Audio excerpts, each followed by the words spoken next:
I never imagined betrayal would look so familiar, feel so deeply rooted in the same touch that once felt like salvation.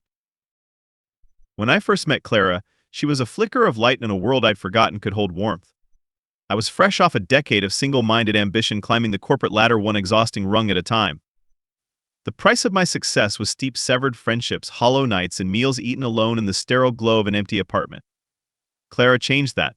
Her laughter had a way of filling empty spaces. She wasn't just a person, she was an invitation to step out of the shadows I'd been living in. With her, for the first time in years, I dared to believe that life could be more than numbers on a screen and money in a bank. We fell for each other fast and hard, the way a stone sinks in water, inevitable and consuming. Within months, she moved into my apartment, a wide, open space that mirrored the city skyline, with glass walls that caught every sunrise. I'd bought it years before, a fortress for the life I was building brick by brick. With her, it became something different, a home threaded with shared laughter, whispered confessions in the dark, and stolen kisses that turned each morning into something worth waking up for. I didn't mind footing the bill for our shared lifestyle. To me, it felt like paying for a happiness I couldn't have dreamed of a year before. Vacations to sun-soaked coasts, impromptu dinners at five-star restaurants, gifts that lit up her eyes. I wanted to give her everything. It wasn't just about the things, it was about the way she'd look at me, as if I was her entire world. "You're the best thing that's ever happened to me," she'd say, her voice soft in the dim light. I believed her. I let her words bind themselves into the cracks of my soul. But love isn't armor, and belief doesn't make someone bulletproof. The change started small, almost imperceptible, a flicker of something guarded in her eyes, a hesitation where once there was effortless closeness. "Just tired," she'd claim, brushing off my questions with a quick smile that never reached her eyes. I wanted to trust her. I convinced myself it was stress, that whatever distance had grown between us would pass. I'd learned to ignore my instincts in favor of love. That was my first mistake. The second was not trusting myself when the evidence began to mount. It started with small things: late-night texts she dismissed as work-related, her phone always turned away from me, a sudden disinterest in plans we'd once relished. There was a night I caught the faintest hint of cologne on her coat, unfamiliar and jarring in its presence. I told myself it was nothing. But lies fester, and I'd allowed too many to take root. The night that shattered everything started like any other. She kissed me goodbye with an almost desperate tenderness that left a bitter taste in my mouth. "Don't wait up," she whispered. "It's going to be a late one."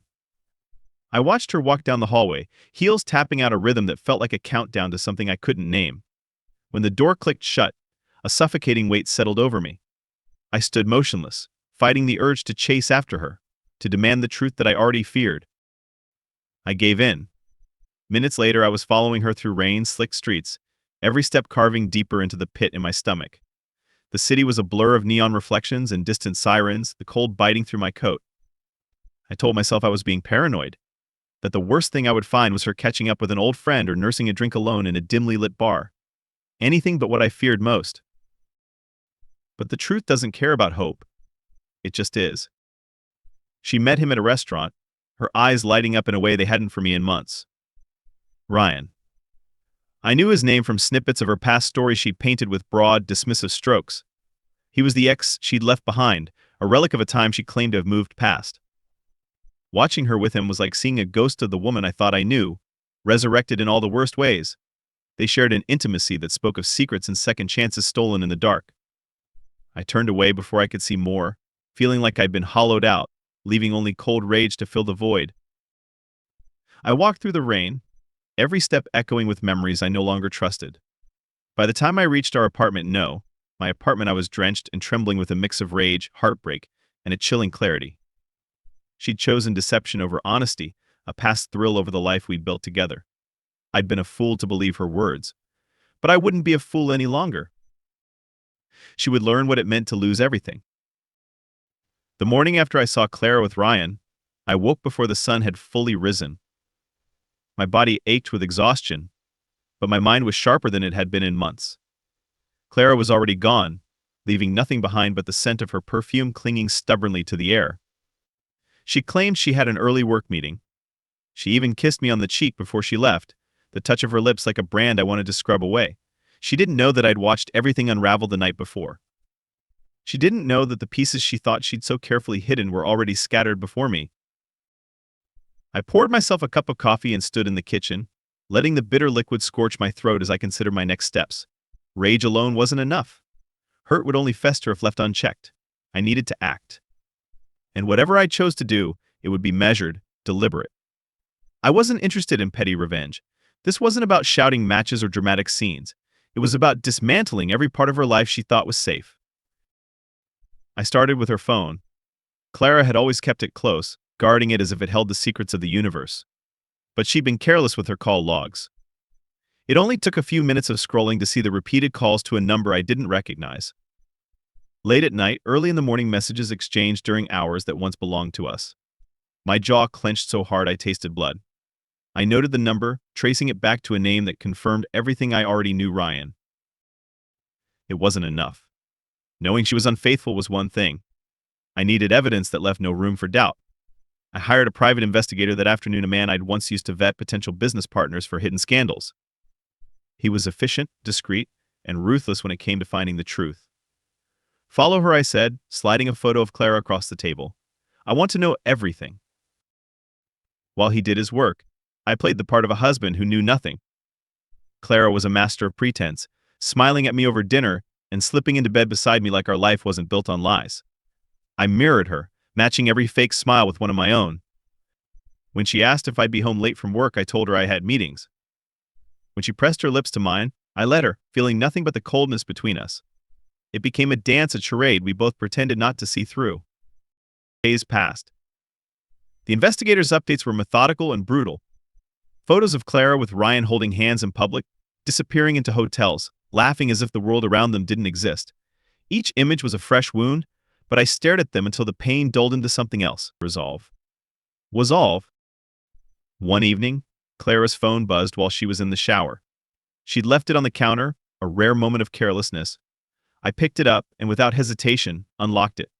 Her messages were a sickening mosaic of deception. Flirty exchanges, inside jokes, intimate details of their rendezvous. My hands shook as I scrolled. She'd lied with such ease, weaving a web I'd walked into willingly, blind and trusting. I closed the phone and set it down, swallowing back the bile that rose in my throat. By the end of the week, I had everything I needed: screenshots, timestamps, emails pulled from a hidden account she thought I'd never find. There was nothing left to doubt. She'd chosen her path, and now it was time for her to understand what it meant to lose. That night, I laid out all the evidence in a neat folder. Clara came home late, her excuses rehearsed and hollow. I waited for her to settle in, her guard down, before I slid the folder across the table.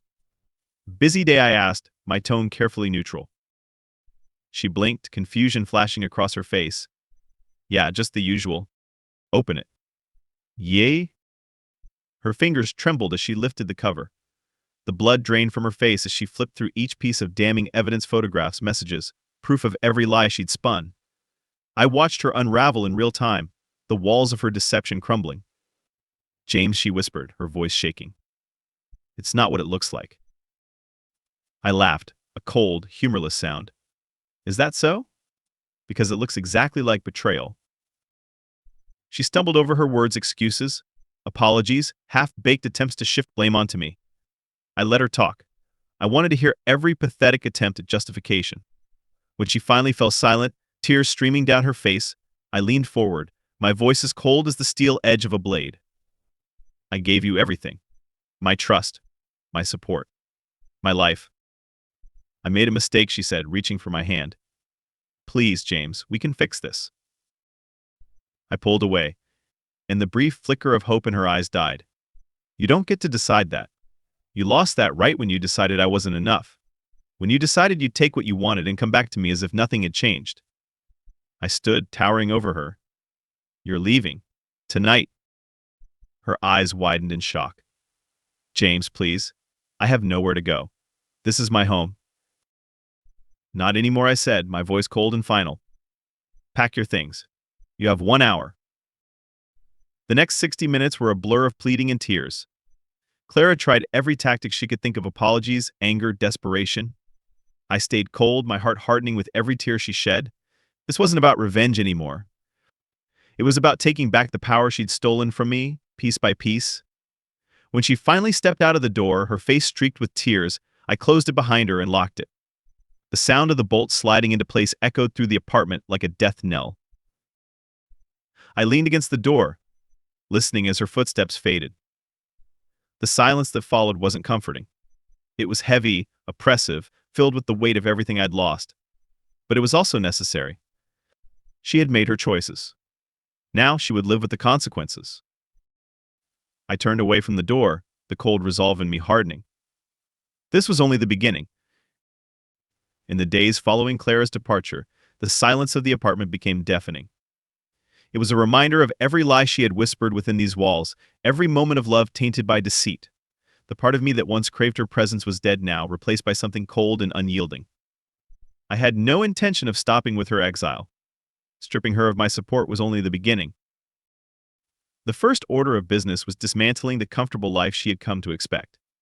Clara had relied on my generosity to fund her every whim: designer clothes, expensive outings, the luxury of living without financial worry. I took it all away. Canceling credit cards and freezing joint accounts was almost too easy. With a few phone calls, I ensured she no longer had access to anything I'd provided. I wanted her to feel the weight of every dollar she'd taken for granted. At first, she tried to resist. Her texts went from pleading to angry, a desperate barrage of messages that I ignored. She called repeatedly, leaving voicemails that shifted from tearful apologies to venom-laced accusations. "You can't just cut me off like this," she hissed in one of them. "You can't destroy me," but she was wrong. I could, and I would. I went about it methodically. She had no job. She'd left the workforce to focus on hobbies and social circles while I covered the bills. Now, the reality of her situation set in. Word spread quickly through our social circles, and while some of her friends offered temporary support, many withdrew, unwilling to be caught in the crossfire. Clara had always valued appearances. Now, stripped of her status and comfort, she was vulnerable and exposed. But my focus wasn't on her suffering, it was on rebuilding myself. I threw myself into work with renewed intensity, taking on projects that pushed me beyond what I'd thought possible. Success came quickly: promotions, accolades, respect from colleagues who saw me as a man who never faltered.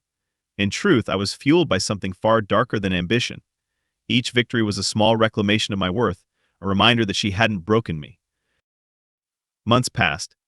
Clara's calls and messages dwindled, then stopped altogether. I heard whispers of her downfall: how she'd been evicted from a small apartment she'd scraped together funds for, how Ryan had abandoned her once her life began to crumble.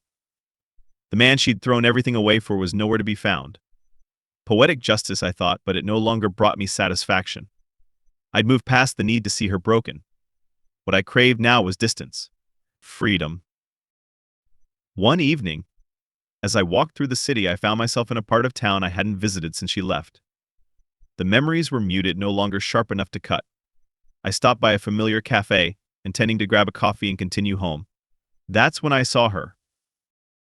Clara was sitting at a corner table, staring into a chipped cup, as if it held answers to questions she couldn't escape. She looked different: gaunt, tired, her clothes worn and ill-fitting. There was no trace of the confident woman who once commanded attention wherever she went. For a brief moment, our eyes met. She didn't smile. She didn't speak. I saw recognition, a flash of something like shame, and then she looked away. I could have walked over.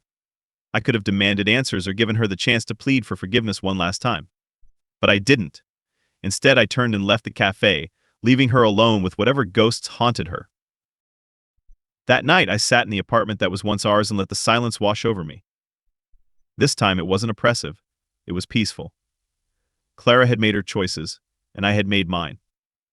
I'd taken back my life piece by piece, and while the scars of her betrayal would always be there, they no longer defined me. She was a chapter one closed. I had reclaimed my life, and for the first time in a long time, I felt like it truly belonged to me.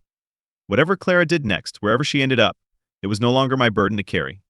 I chose to move forward, unshackled and unafraid of what lay ahead. She was gone, and I was free.